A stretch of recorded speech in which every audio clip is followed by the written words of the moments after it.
tusimame pamoja kulinda uhuru na umoja wetu. Enyi Bwana na binti wa Afrika, mwili wa jua, mwili wa anga, tuifanye Afrika mti wa uzima.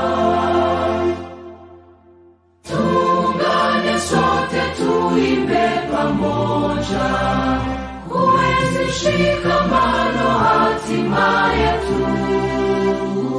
Tujitoe wenyewe kupambana pamoja, uhuru na umoja vitawale.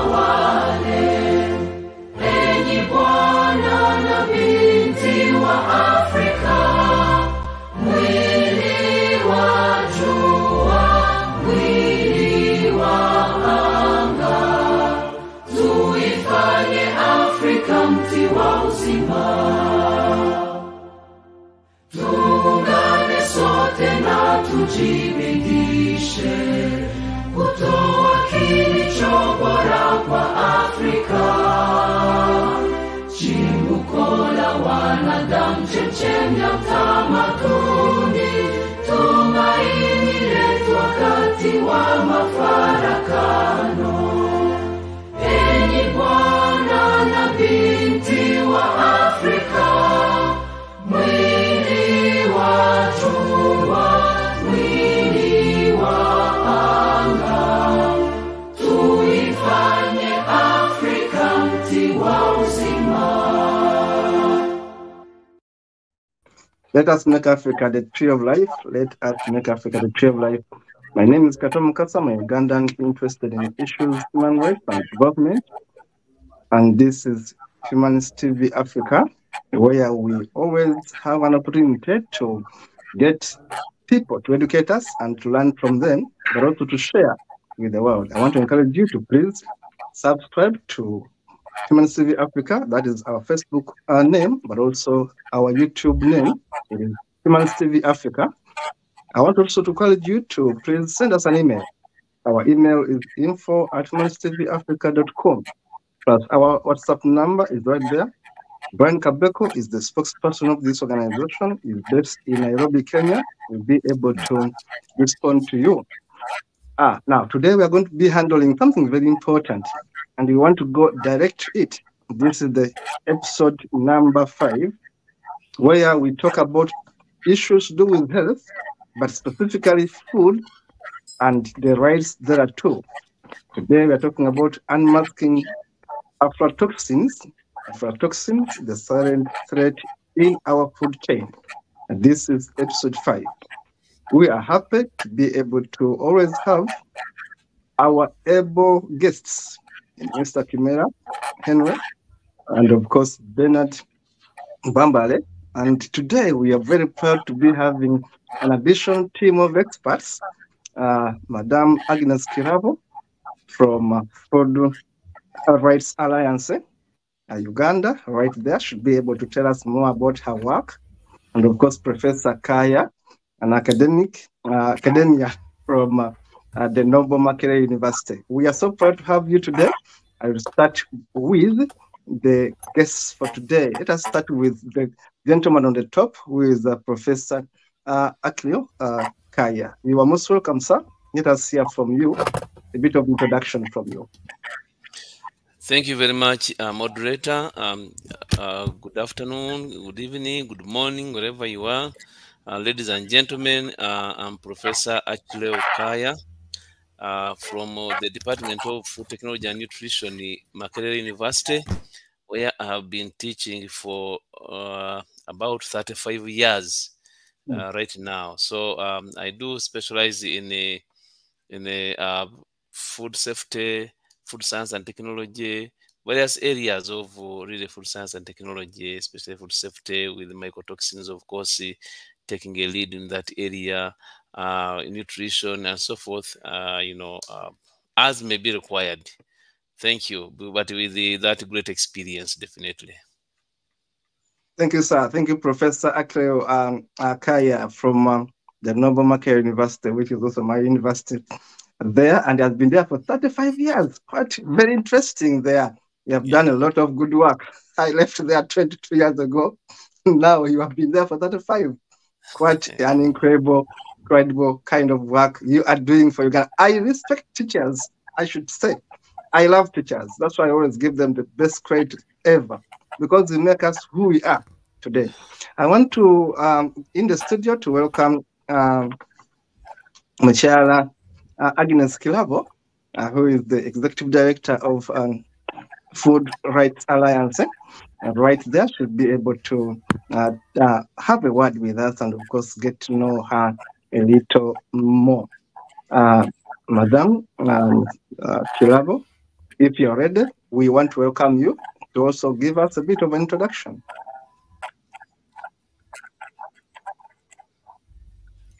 Okay, and thank you so much, Mr. Kato Mokasa. Greetings to our viewers, wherever you are. Agnes Kirabo is my name. I'm a food and agriculture policy analyst. I work for an organization called the Food Rights Alliance here in Uganda. And Food Rights Alliance is an organization that is working to see that there is an enabling environment for all of the actors in the entire food systems to do what they are doing and do it responsibly and do it well, such that we can live in a world free from hunger and malnutrition. We talk about food, we do food, we think food, and everything. We do believe that food first, everything comes later. But one of the philosophical foundations are that if anything is not safe, it is not food. So we strongly subscribe to food safety. We strongly subscribe to nutritious diets. We strongly subscribe to health diets for all. And therefore, we actually believe that this is possible. But besides, if it is not possible, then it is an issue of a human rights violation that must be addressed with remedy. So I'm happy to be here and to talk about the #1 food safety killer.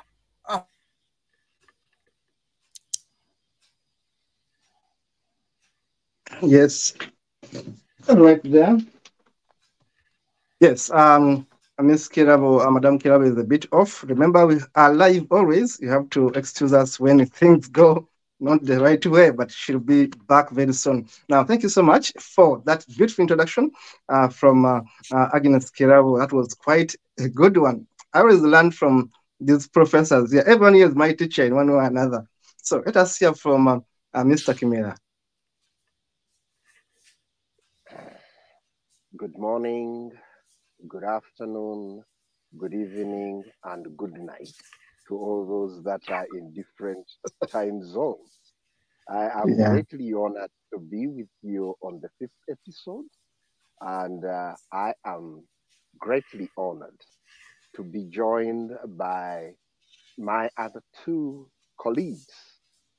And like Kato, you were boasting to have been in Makerere for so many years. I also boast that I have worked with Professor Kaya for a while, and I'm very happy that when he's called the professor of aflatoxin, at times in Amantinangi, I hold his bag at times, because when I started to do food safety and talk about aflatoxin, I found Professor Kaya. These days, they say he's not only the professor of aflatoxin, he might end up being the judge of aflatoxin, because he has talked about aflatoxin for so long that even different people now nearly want to link it to him, but positively, because he's making awareness and bringing the plight of aflatoxin to consumers who are knowledgeable and not unknowledgeable. So colleagues, it is a great honor. And like we said in the first 4 episodes, we are going to stick around and talk about food in all its angles, in all its angles, like it is in nearly so many recipes. And this is how we would like to talk about food safety. Like we requested, month of February is going to be dedicated to aflatoxin. Now, why aflatoxin? Because aflatoxin, like you listen from Professor, it is nearly everything in food. It is everything in cereals. It is everything nearly in animal feed, and in particular, animals that produce food or food producing animals. So, as consumers, the biggest socioeconomic group, we need to listen in, understand, and aflatoxin is mainly challenged and mainstreamed with poor food governance. I need to repeat it. It is mainly manifested with poor food governance. I know Agnes talked about the enabling environment. Still, the enabling environment is made possible by governance. So, food governance is a major issue. So, I am honored to join this. And Kato, thank you for being a good student and coming up with innovations that are bringing the global world together. Thank you and look forward to our discussions. I'm honored, sir. I'm honored, sir, that whatever you taught me in that specialized program, I'm putting it forward because you taught us about food rights and consumer rights. I mean, food and consumer rights, which was something new to me because I hadn't studied at Makerere University. So when you taught us that, I thought I should also find a way to promote it in a way. So let's hear from Mr. Bernard Bwambale. Yeah, thank you so much, colleagues, for the opportunity. And to Professor Kaya and Ms. Agnes, we thank you for joining us on this show. Those are our seniors in this field. They have made us who we are. So we want to appreciate you for joining us. Of course, my name is Bernard Wambale. I'm a nutritionist and a food safety advocate. And of course, today I will be sharing with us, just like Professor Kaya and Agnes will be sharing with us. We shall keep on sharing experiences here and there for our audience to understand these aspects. Yeah, thank you so much. And I think we shall keep on discussing during the course of the discussions. Yeah. Thank you so much, Mr. Bernard. Thank you so much. Of course, our viewers are sending us messages. Right now, I've got a message from South Africa from our friend Dean Kruger, a very, very active viewer of this show. Dean Kruger in South Africa says, thank you guys. We are learning from you. Thank you, Dean, of course, for following and giving us the comments right there. Now, we are going to start right away with Professor Kaya. And the question before us is, first of all, ask me as an ignorant person who doesn't know about food science. My first question would be, what are aflatoxins? But also help us and take us through the science of aflatoxins. Yep. Thank you very much, Kato. That's a very good and pertinent question.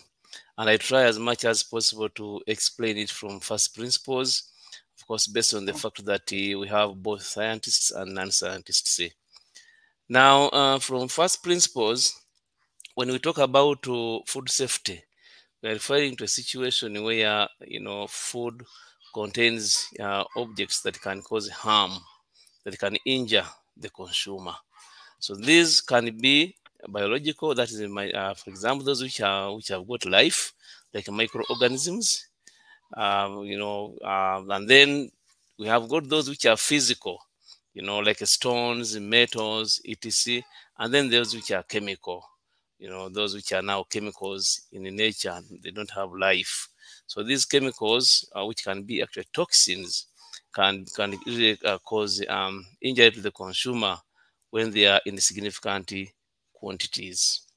Now, aflatoxins are a type of chemicals, which can be in food, and they can cause harm to the consumer.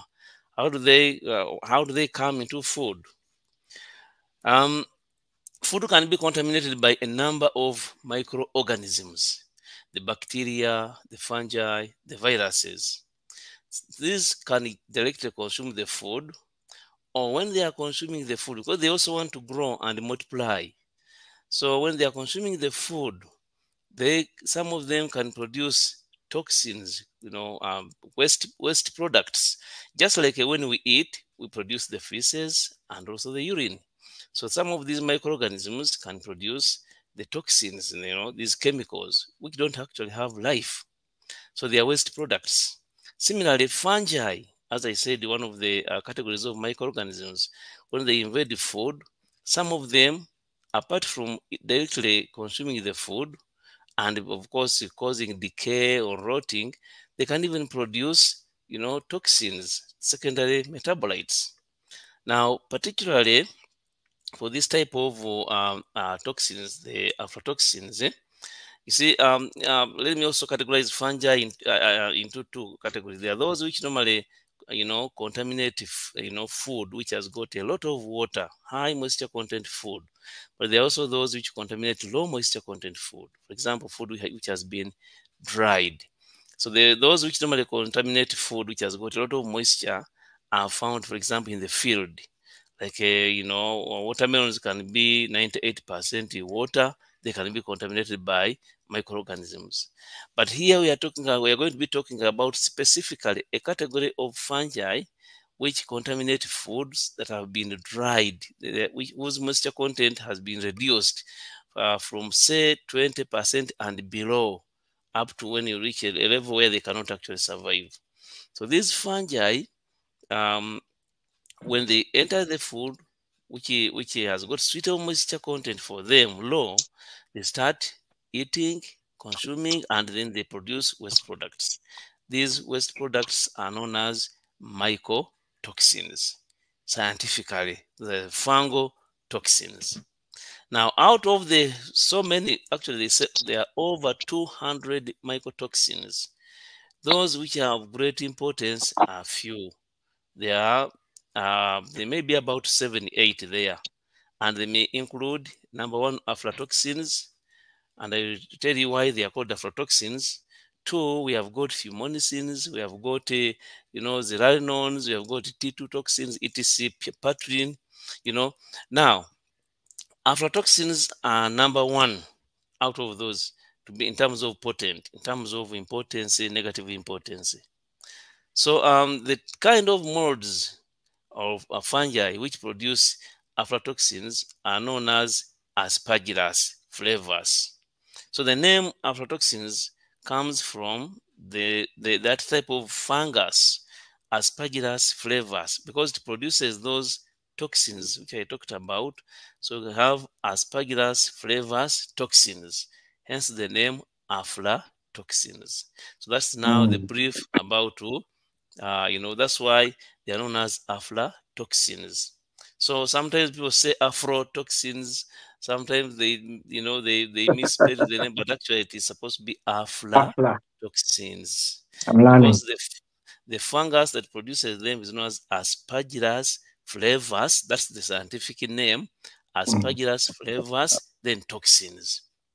So these aspergillus flavus toxins were discovered in the 1960s, when the young of the turkey ate a meal.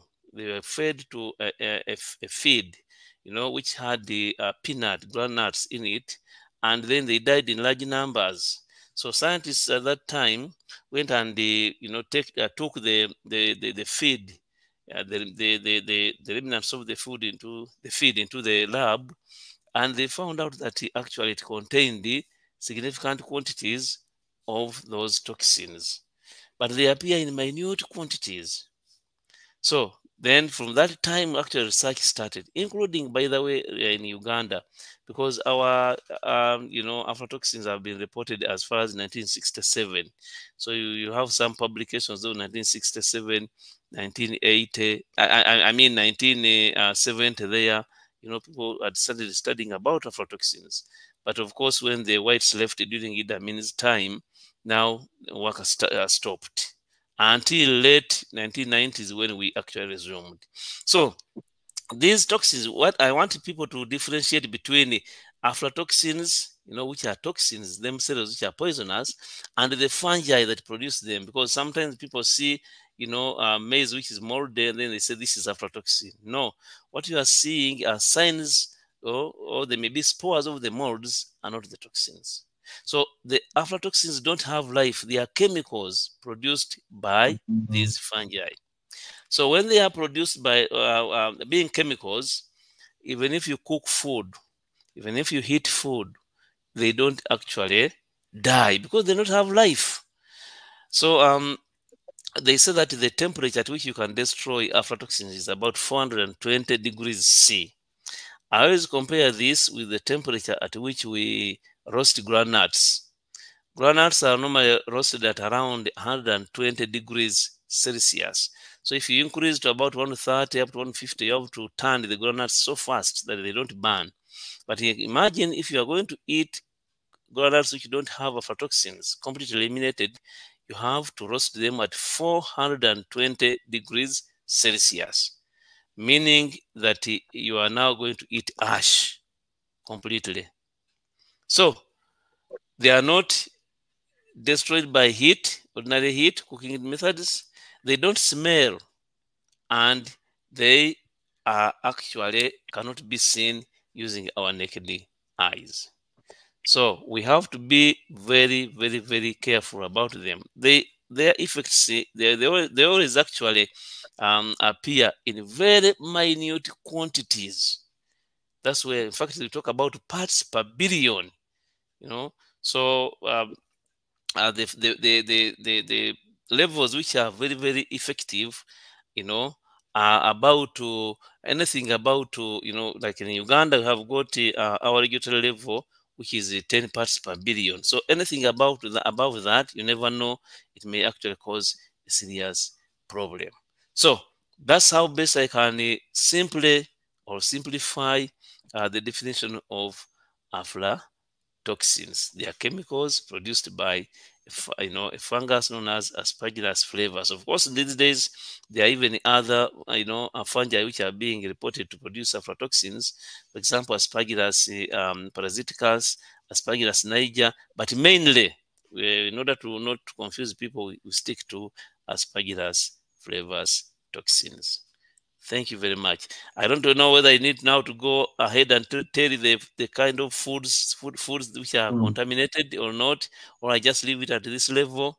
It is upon you to guide me, sir. No, thank you, sir. Thank you so much, Professor. To me, I've learned. I should tell you, I'm in class here. I'm even taking my notes. For the first time, I've learned that there is a terminology. There is a fungus called Aspergillus flavus toxins.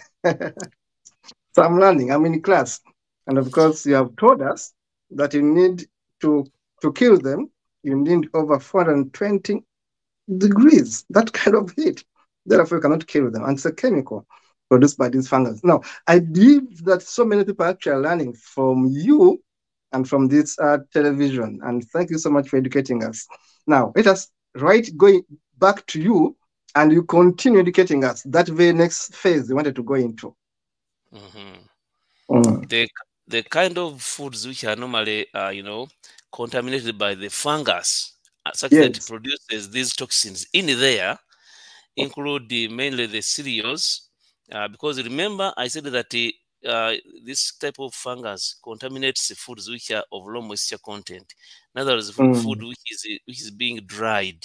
So most of the cereals definitely are consumed when they are dried. Of course, we have maize which is fresh and whatever, that one no problem. But the maize that has been dried, maize, sorghum, millet, even cassava, by the way, it's not a cereal, but all these dried food stuffs. So maize, we're talking about cereals, we're talking about cassava, we're talking about groundnuts. Those are very good candidates.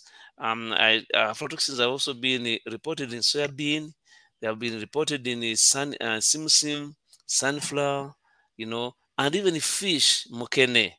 Because you know very well that mukene is dried, and in most cases it is dried on bare ground, along the sand. So mukene has been found to be a very good candidate. So when you have our foods, especially the flours, which we normally feed to babies, being made from mukene, we have to be very, very careful. We may be poisoning our babies. And then animal feeds, because the major ingredients of animal feeds, of course, in most cases are maize, and then mukene, soybean, even cotton seed cake has been found to be a very good candidate for aflatoxins. So you can see most of the ingredients, the major ingredients of animal feeds, being made from susceptible commodities. Sometimes they can contain aflatoxins to significant levels that may affect our animals, especially the poultry. The poultry industry has been hit very badly by aflatoxins. So these toxins can also be in the body, can be broken down by the liver, and then the remnants may be sent to products like milk. So milk for both animals and even mothers, lactating mothers can have aflatoxins. Eggs can have aflatoxins. Meat can have aflatoxins. These products are also very good candidates for aflatoxins. Yeah. Wow. Now that is quite shocking and disturbing. Very disturbing to me who loves mukene. I should tell you, growing up in Uganda, my mother is a nurse, retired almost 80 years. She used to buy mukene, we pound it, and then have that flour, and then put it in whatever sauce we are eating, because she was like saying, this is a part of nutrition that every child needs. So I'm a mukene eater. So when we are talking, I was paying attention to my mukene, because up to now, when I find mukene, I eat. Now, this is terrible because aflatoxins are almost everywhere in these foods. I want to ask you, Professor, before we leave you. Yes, I've heard you can get it in these and other foods. Exactly which diseases do we get out of having aflatoxins in our bodies? Okay, thank you very much for that question. You see, apart from being an issue for trade, and of course food security, aflatoxins can lead to several healthy implications. First of all, in the body, aflatoxins have been found to bind important nutrients, which include proteins, minerals like iron, zinc, etc. And when they do that, they directly affect the body. That's why stunting has been directly linked to aflatoxins. And what you need to know is that the effects of aflatoxins actually start right when the fetus is in the body. Why? Because scientists tell us that these terrible toxins can cross the placental barrier, which is supposed to be protecting the fetus. When the fetus is in the womb, supposed to be protected, I think, against poisoning by the mother's blood, by that barrier. But aflatoxins can actually cross, so they start right away affecting the fetus when the mother consumes foods which are rich in aflatoxins. So the effects actually start much earlier, and then continue if the mother, for example, has got aflatoxins in the milk. And then when the winning foods contain aflatoxins, so the poisoning can actually be continuous. Now, apart from that, they have been directly linked to kwashiorkor because of, as I have said, binding proteins and other important nutrients in the body. So they have been strongly linked to reduced immune system because of still binding important nutrients in the body. Now, apart from that, they can cause what we call acute toxicity. If you eat food containing high levels of aflatoxins, you can die immediately because of their effects to the liver and other organs in the body. Just like what happened in Kenya, in the years 2004 and thereafter, so many people actually died because of consuming food that had so many, levels of aflatoxins. Okay. Then the biggest challenge we have now in Uganda is liver cancer. So aflatoxins have been, linked to chronic, diseases especially liver cancer, hepatocellular carcinoma. So because the liver is the one which normally detoxifies, removes the toxic agents from our bodies, you find out that even aflatoxins are included. So these aflatoxins, tend to bind permanently to liver, enzymes, making it unable to function properly, and in the end, of course, now it turns to be damaged, so leading to liver cancer.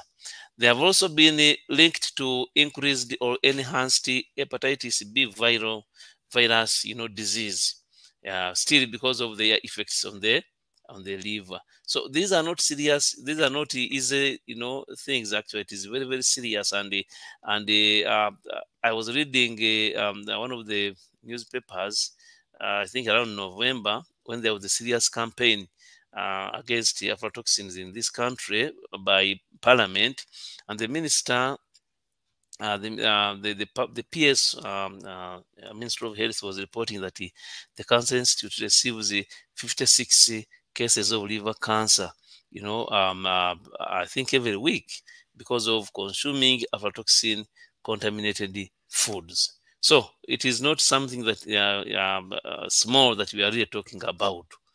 Yeah. Thank you. That's Now, that's from the health point of view. thank you, sir. I'm really worried, I should say. For the first time, I'm very worried. You have explained everything, and I really got everything in my abrongata here, and I feel I'm scared now. Liver cancer and all that. Because to me, I get it as liver, as the poisoning, as food poisoning, more of the same now. I want to encourage our viewers to take this kind of show very seriously. Please learn and secure your lives. Your lives are in your hands. Remember, our food can be our own diseases, can be our own poison. Our viewer here says, it's called Viola, says, I'm learning greatly from this show. Well done. They are thanking you, Professor Kaya, for that elaborative teaching. We are learning, I should tell you. Now, I want to invite Mr. Kimera, in light of the fact that Madame Kelawa is not here. I want to invite you to give us a brief on the role of and stakeholders' role on managing and preventing aflatoxins. So let us hear from you, Mr. Kimera, talk about aflatoxins, especially from the angle of CEOs, community society organization, and of course other non-government organizations. Let us hear from you. What are you doing to create awareness to stop us from getting damaged through aflatoxins? Mr. Kimera, if you are ready, you can give us your input. If you are still struggling the network. No, I'm not struggling. Yes. Paul, I'm not struggling. It is only that, like I told you earlier, I'm a proud parent, like many parents. I'm at the graduation party of my daughter. She has hosted different siblings. So when you saw me, I was inside the hall. So I've stepped out to come and add to this important subject. When I was doing a little bit of due diligence, how they have prepared the food and how they are handling everything, people were saying, why is this man so curious? I said, but I don't want people who come to this function, because I was telling her, your guests need to get food poisoning and so forth. So I'm not in charge of everything, but that's when I only said something. Now, the question you have asked and the issues that you're raising are very pertinent issues. And now, what are we doing as advocacy organizations, civil society organizations? Colleagues, you will appreciate that civil society organizations are the ear on the ground. They are the voices of the voiceless, the voice of the resource poor, and also they are entities that reach out to bring out issues that are affecting the vulnerable, even those that who are resourceful. They need the civil society to raise the other voice. So, as civil society organizations, we find and we invest in inputting to make sure that the societies that we live in are healthy, societies that we live in are productive, societies that we are in make sure that the resources they have are not wasted on unsustainable aspects. So herein, like my other colleagues, and we join hands with the academia to make sure that the academia does research. Academia gives us empirical evidence. We do community and or community awareness through communication, through engaging with different players to make sure that these communities know. Further, we build capacity of different agencies, different people.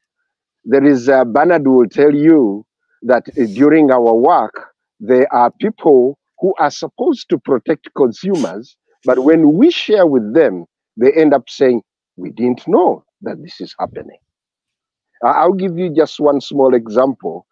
In October, we did do comparative testing exercises, and we asked all the participants to carry their favorite products.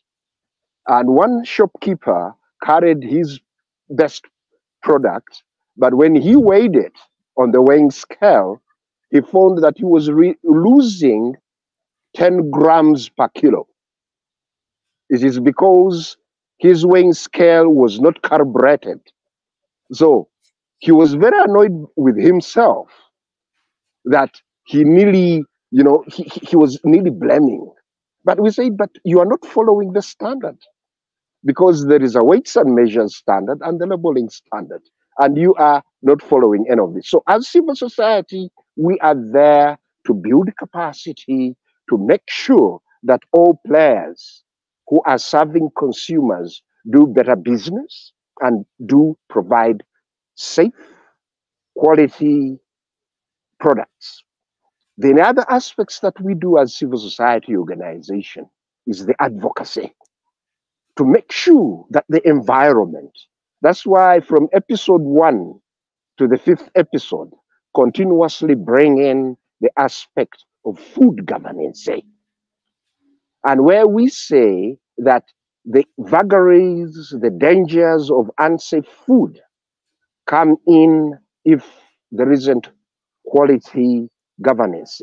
Quality governance brings in quality policies, quality regulations, quality laws, investment in aspects that will provide a quality culture. Food safety is a subset of a quality culture. So the food safety culture is only facilitated and enabled by having quality food governance. Like Professor Kaya, today he has not shared it, but he always says a country will never have security without food safety. I don't know if Professor, I missed that, but I always like you when you rub it in, when you are advocating, talking to the duty bearers and telling them you can never have a national security without food safety. So, as civil society organizations, that is our role, to bring to the attention of the duty bearers. That is our role, to tell the consumers, the business communities, that once consumers are affected, we are not going to have a productive nation. You are not going to have a productive market. You are going to be a burden to the national economy. So, Kato, I can stop there for now, but I would rub it in that quality governance provides quality food governance and provides a healthy nation. Thank you. Thank you, sir. That is quite an education to us. Thank you so much for educating us. I was speaking it. You normally speak what you have just said, attributing it to Professor Kaya, that no country can have peace without food. You always say that. And remember, Mr. Kimera, I told you one day that my noble maternal grandfather taught me one thing, one important lesson. He said that if you don't have a garden, if you don't have food, don't marry. And he told me that a man's worth is measured by the size of their gardens and the ability to feed their families. That was my grandfather about 30 something years ago. Now, to me, it was the best lesson I learned. Now, when you say that no country can be safe without food security, I agree with you, because food wars, food revolutions normally fail governments. People go to streets and fail governments. The French Revolution was begun by food, bread. Antoinette and others were joking with food, and the government went. So food is very important. That's why you have this show, because apart from keeping us safe, we also want to learn how do we have this food. Now, having said that, I wish my sister Agnes can be able to connect finally and be able to talk with us. I'll take you back to Mr. Bernard Bwambale. If Bwambale, you can unmute yourself, if you can hear us. I want us to hear from you briefly in the footsteps of Mr. Kimera. What are you guys in the NGOs doing? Because imagine me, I'm hearing this for the first time. To be honest with you, I'm hearing this aflatoxins for the first time, and I'm hearing that actually lead to food poisoning. Is it because I'm ignorant? I don't know. Because I remember I was watching news and I saw hundreds of people dying in Kenya after taking a blue beer something. I think it was sorghum or something. They died. It was news everywhere. And it got me worried, like food poisoning is real. Now, I'm also very ignorant, by the way. Now, imagine, yet I went to school. now, imagine so many other people who have never gone to school. You simply go and eat your stuff. Now, I'm asking you guys in the NGO, what are you doing to educate us? Bernard. Okay, yes, thank you so much. Yeah, thank you so much, Mukasa and Professor Kaya and Chimera for sharing with us. I think Chimera really brought out what exactly we do. Just imagine you with your 3 degrees and you have never heard about aflatoxins, and now you've heard about them from us. So that is one thing that we do on a daily basis. But of course, you know, we need to talk about the masses. How many people are we able to reach out to? How many people are we able to influence? How many people are we able to tell about this? And then we look at social behavior change issues. So we do really a lot of advocacy about this subject and other subjects, just like we've been talking about in the previous 4 discussions we've been having. But of course, as civil society, our interest around investing in such kind of activities to make sure that the communities are aware of exactly what we do. And then the communities can be able to, you know, improve here and there. We even go an extra mile to reach out to the farmers who are producing this food on the aspects of how they should be able to handle food. Because our professor is going to tell us that, of course, for us to manage aflatoxins, there are a number of things that can be done actually for us to prevent aflatoxins. But the question is, who knows those steps that we can undertake to prevent this? And it's upon us, the CSOs, to be able to reach out to the communities down there, and also looking at the national spaces. I wanted to, in my sharing, I had wanted to share with the listeners, the viewers out there, the report for 2022, the global cancer data is out, showing us statistically how many people suffered from cancer in 2022. And you know, the figures were very alarming, that in 2022 alone, about 19 million people suffered from cancer. And out of those, about 9.7 million of them died actually of cancer. And very surprisingly, the top 5 cancers that killed the majority of these 9 million were actually associated with, you know, with food. I would say really with food, because we are talking about liver cancer. We are talking about 5% of the people who died of cancer in 2020 died because of liver cancer. And this is one of the cancers that could have an association with aflatoxins that we are discussing this afternoon.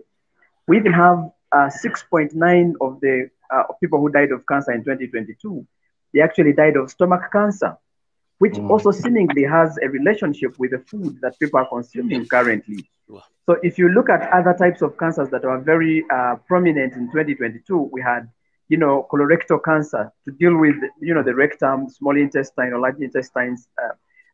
All these cancers, they are related to aflatoxins, to unsafe food, unsafe water. And this is why it is upon us to actually talk about it, discuss it, teach our people what exactly happens. But of course, as usual, we are always let down by some bit of systems, our systems, governance structures. Now, I want to give an example. In Uganda, in the year 2023, and I think also in 2022, you realize that Kenya rejected our maize. And also Sudan at the end of last year, towards the end of last year, even Sudan, Southern Sudan, the most vulnerable country, also rejected our maize. And the single reason why the Ugandan maize was rejected, it was just because it had higher levels of aflatoxins that we are discussing today. Now, the question we are asking ourselves, how did this maize, first of all, leave this country and go to another country? So it means that there's so many tons of maize that were rejected, that is loss of money. And so when you're talking about socioeconomic development, it means that we did not get that international rate of selling that maize. And secondly, the question we have always asked ourselves, when this maize was rejected at the border points of Sudan and Kenya respectively, where did it go? Did it come back to the population? Was it consumed by now the Ugandans? Why should food be rejected in one country but consumed in our own country?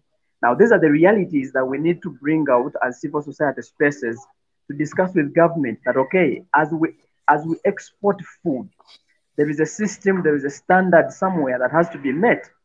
Does it mean that this food went to the border points before that process is done? Those are the questions we need to ask ourselves. And this is the role of civil society, to make government accountable to the citizens.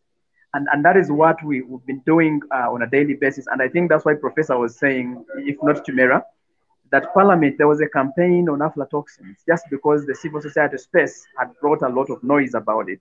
So we need a lot of work, we need to do a lot of work in regard to fighting off this. Otherwise, the entire population is likely to suffer consequences of aflatoxins.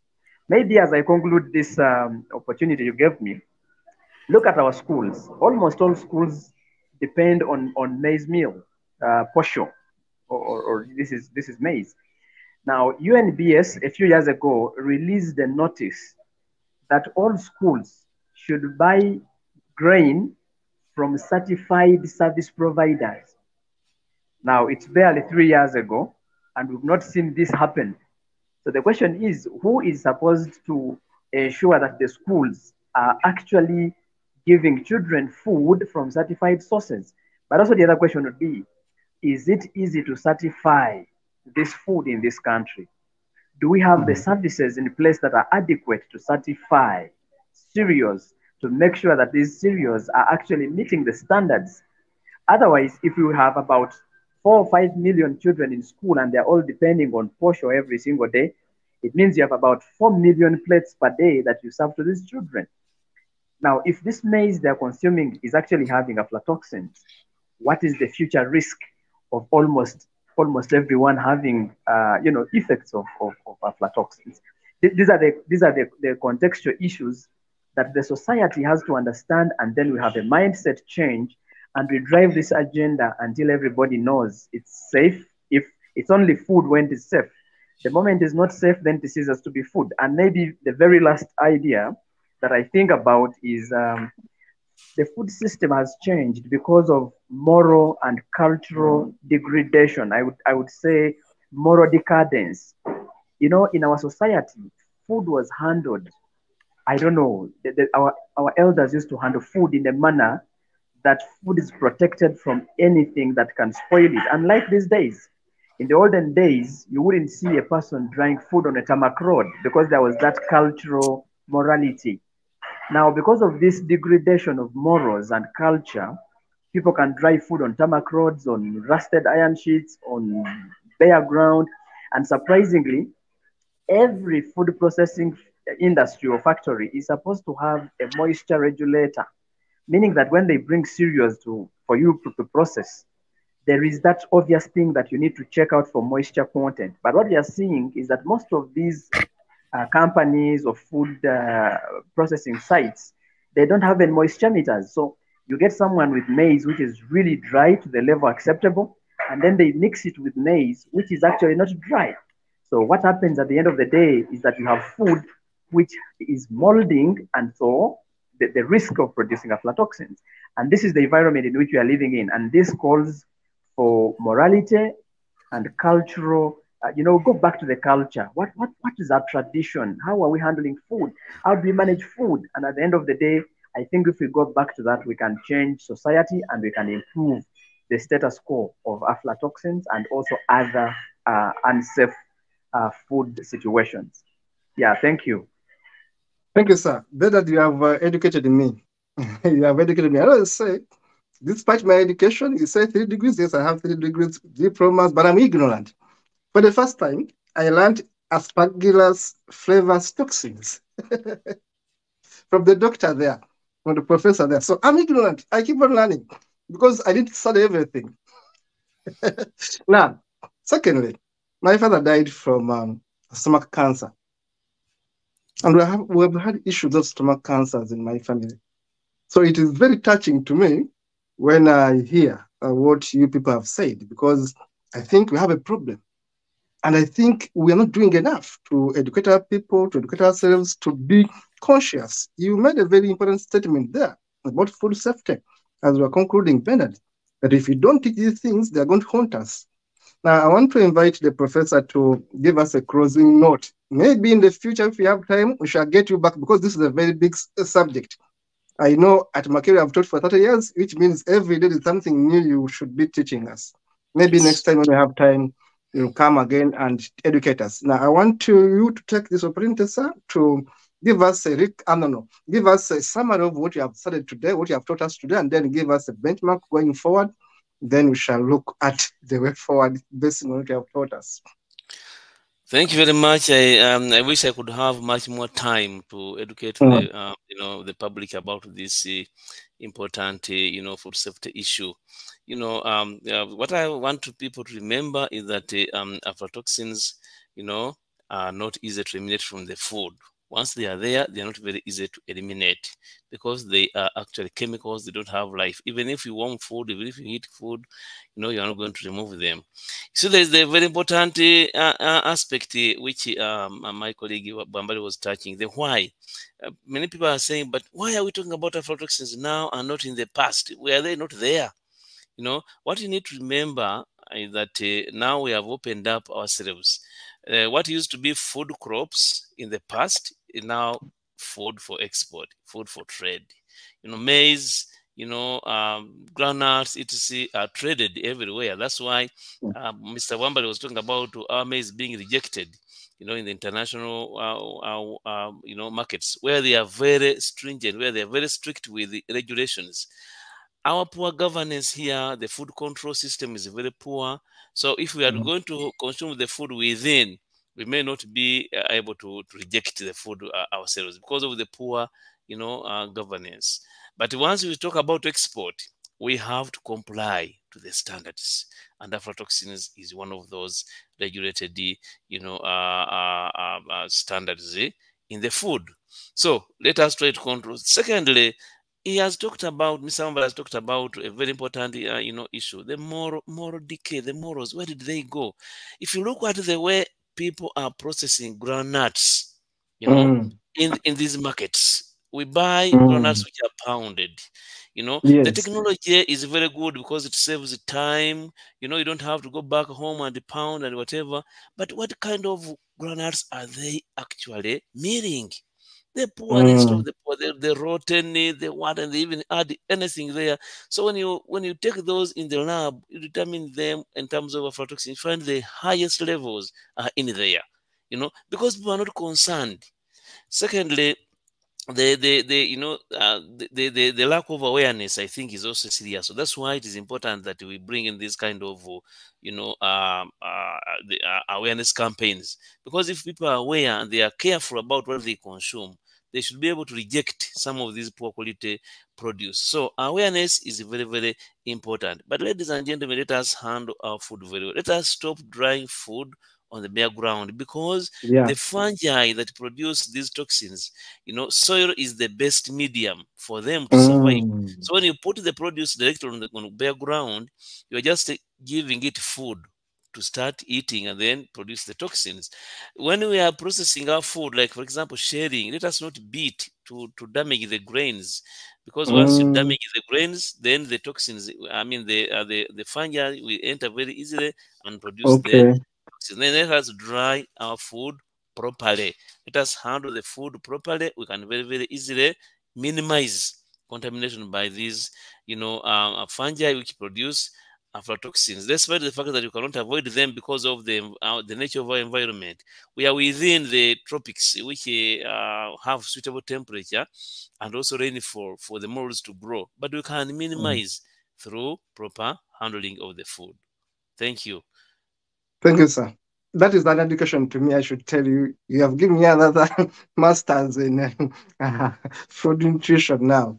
I'm really proud of this show, and of course proud of your contribution today, and of course all the participants, all the guests who come here and educate us. Me, I learn every day, because you tell us today. You have taught us how basically these fungals come to be because of the way we handle food.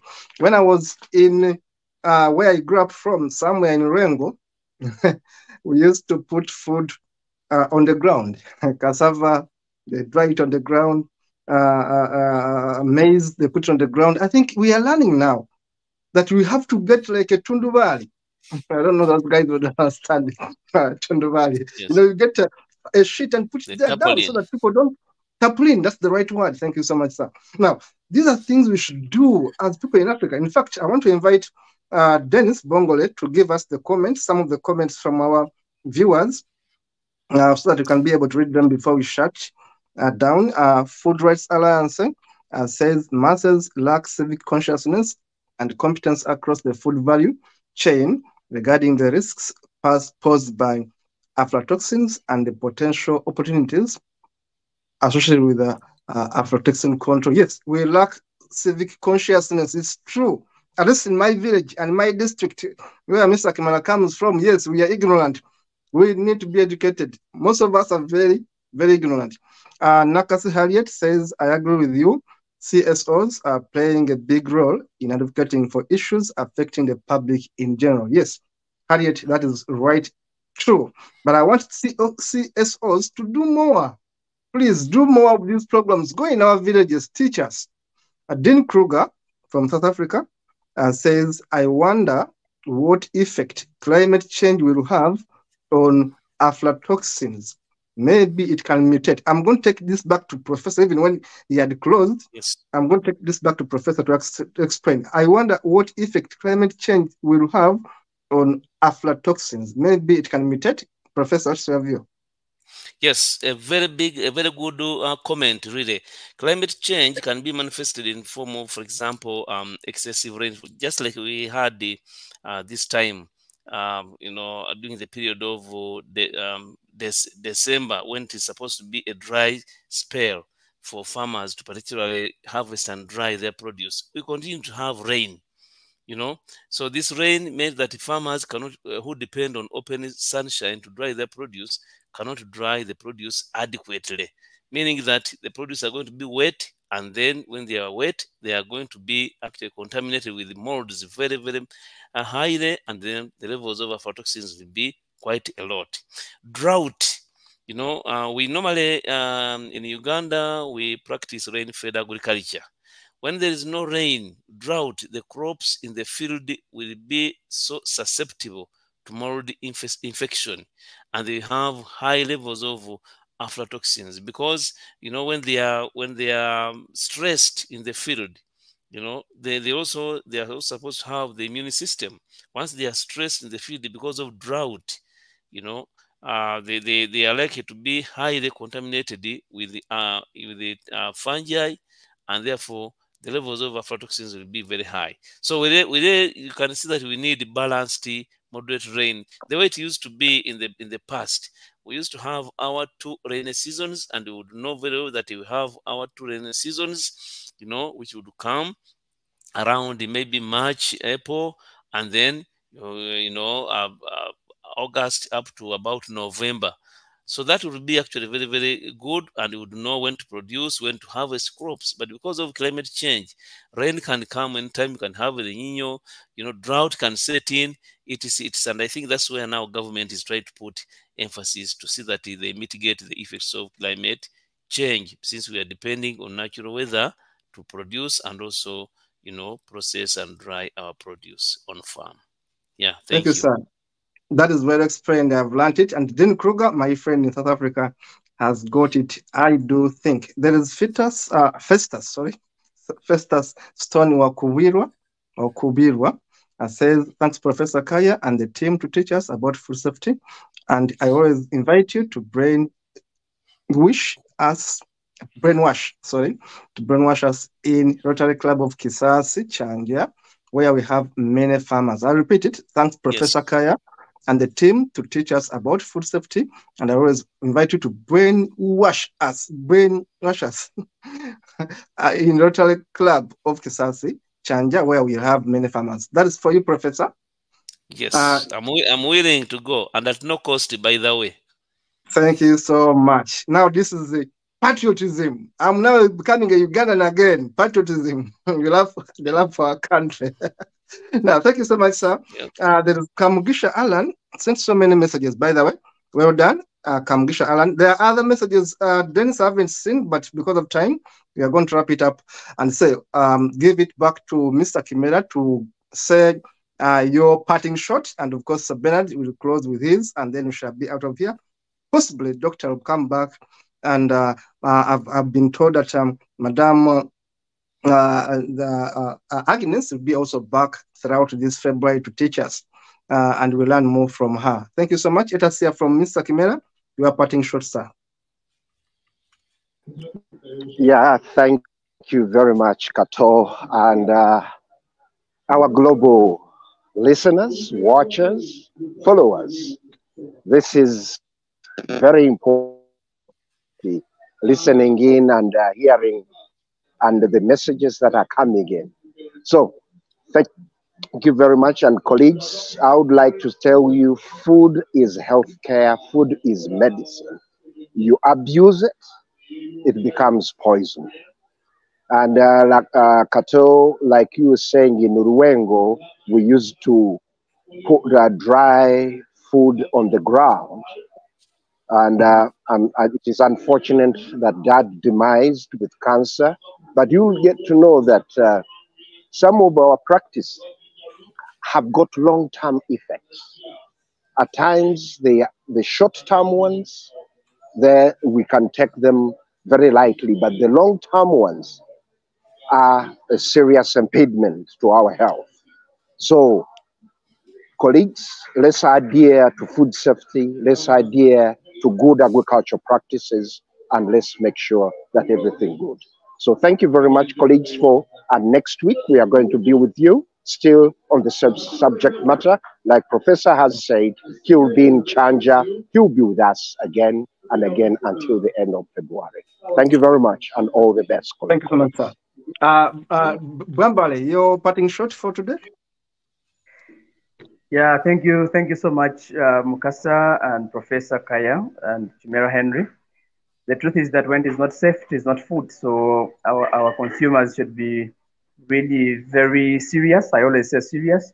When you go to a place and you see food is being served to you and you really see signs of unsafe kind of food, then it means if you buy it, then you're buying something else. So please let us be cautious consumers. Let us learn what we eat, and let us appreciate that we need to be food safety conscious so that we can prevent ourselves from these chronic illnesses, but also acute illnesses. So food is really healthcare. And so we must be careful with our lives to make sure that we move forward. For our leaders, you need to give us the appropriate leadership to make sure that food that we are giving to the consumers is actually safe, so that governments can spend little money actually in healthcare. If we can prevent all these food-related issues, it means that government can focus on development and other things. Even household level, people will be focusing on socioeconomic development other than going to the hospitals every now and then. So I think for today, we want to thank all our listeners, our viewers, for being out there and for always following us on this discussion, and we shall keep discussing. But also, we have also committed ourselves to always be at your disposal. Anytime you need us, let us know. Professor Kaya has told us to be patriotic, so we are always open to reaching out to our communities. Thank you so much and have a blessed weekend. Thank you so much, sir. I'm seeing us all becoming patriotic for once. Love for our country and our continent and for our world. I have to thank you so much, Professor Kaya, for making the time and educating us. I want to thank, of course, the usual panelists, Mr. Kimera, Mr. Bernard, and of course, Madame Agnes, for making the time. And of course, I think we are going to be able to always meet when we have the time. We are here on Saturdays. The space is there to come and educate us because we are dying. I tell you, we are dying silently. I should tell you this before I end this. Where I grew up in Rengo, we had the best way of keeping our food. We had the ebiaji. You know, Balalo have those, you know this Balalo from our place where I grew up from. And our food was stored properly. We have this biaji thing. They even put maram. No, not maram. That's cow dung. Cow dung, obusa. Yes. They do it that way. And our food was safe. But I should tell you, I don't know whether it's modernization or whatever, I no longer see them in my area. Yet growing up in the 80s, we had those viaji with obusa, with cow dung, made properly, big ones, keeping food. And our food was never invaded by insects. But today, we have stores. They simply go and dump it there. I think we are losing it as Africans. We are letting a few things take us and then forget our obligations. Professor, I want to thank you so much again for making the time. I want to thank Mr. Kimena for making the time and Mr. Bernard for making the time, and of course, Madame Agnes. Please do always share with us. Do always make time to come and educate us. Some of us are very ignorant. So when you come here, we learn. And I want to thank our viewers, many of our viewers on Facebook. Sadly or fortunately, because we have thousands viewing our shows on Facebook and a few viewing our shows on YouTube. I want to encourage our viewers to please also visit our handle, the YouTube handle, because most of you are watching us always live on Facebook. And I want to thank you so much. I don't take that one for granted. Thank you so much, Professor, for making the time again, Mr. Kimera and Mr. Bernard, and Dennis in the studio. See you next Saturday. Yep. Bye-bye. Thank you so much. Bye-bye.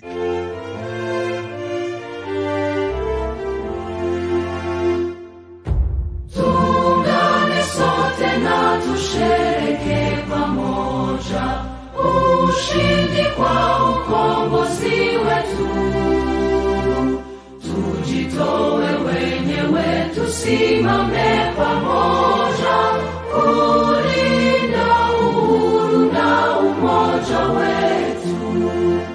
Enyi Bwana na binti wa Afrika, mwili wa jua, mwili wa anga, tuifanye Afrika mti wa uzima. Tuungane sote, tuimbe pamoja, kuenzi shikamano hatima yetu. Tujitoe wenyewe kupambana pamoja, uhuru na umoja vitawale. Enyi Bwana na binti wa Afrika, mwili wa jua, mwili wa anga, tuifanye Afrika mti wa uzima. Tuungane sote na tujibidishe kutoa kilicho bora kwa Afrika, chimbuko la wanadamu, chemchemi ya utamaduni, tumaini letu wakati wa mafarakano. Enyi Bwana na binti wa Afrika, mwili wa jua, mwili